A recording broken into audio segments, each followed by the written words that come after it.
kakati naffe eggwanga lyaffe oba tiririna ssente abantu bajja kuba bamativu. So sikola highway express ey'Entebbe nga lwe luguudo olusinga ebbeeyi mu nsi yonna kyokka nga lulina kilometers 14 naye nga ssente zalukola zikola enguudo 100 mu Uganda. Muzibbye mbuffe tulina oluguudo olusinga okunyirira nga ffe tuwuliriza ebyo nti olw'okuba nsula Ntebbe nanti nduyitako nga mwalubbirako obuwumbi mutwalo.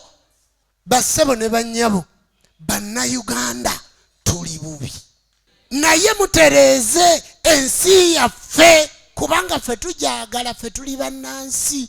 Nze waffe kannabulemu tibanzaala Tanzania ng'abantu bwe balowooza, tibanzaala Rwanda. Nze waffe kannabulemu mu Uganda, mu ggombolola y'Ekiyebe, mu muluka gwe kannabulemu, mu disitulikiti empya ey'Ekyotera.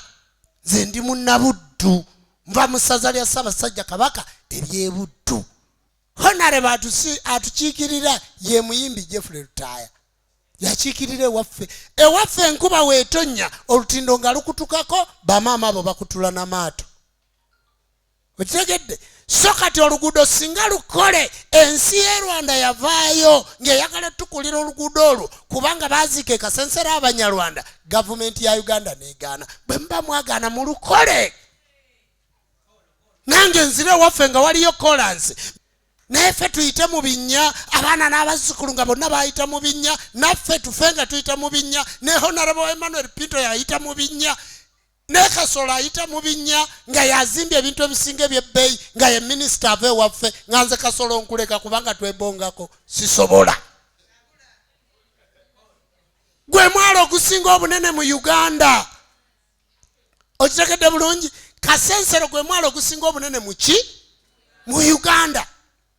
Teriyo mwalo gugwenkana. Era gwe mwalo gusinga okuvaako ebyennyanja ebingi mu Uganda.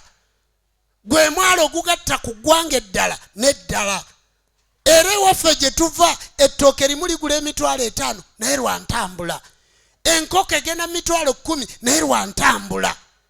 Bassebo ne bannyabo nga tukyaliwo oba mmwe abali mu Parliament, Kinyamatama ava waffe, Kasolo Minister ava waffe, Jeffrey Lutaaya ava waffe, Maria Mutagamba yava waffe, Honorable Emmanuel Pinto yava waffe, ne Ssaabakabona w'enzikiza y'obuwangwa n'ennono ava kannabulemu.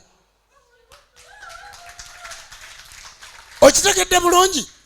Akola eddagala ly'omuddo mu Uganda lye bayita Bukoola ava kannabulemu.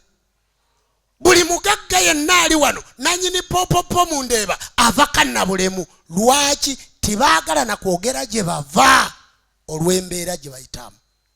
Kakati maama tofaayo, nze mu Parliament saagenda naye bampuliriza okusinga n'ababaka ba Parliament. Bye njagala bajja bikola.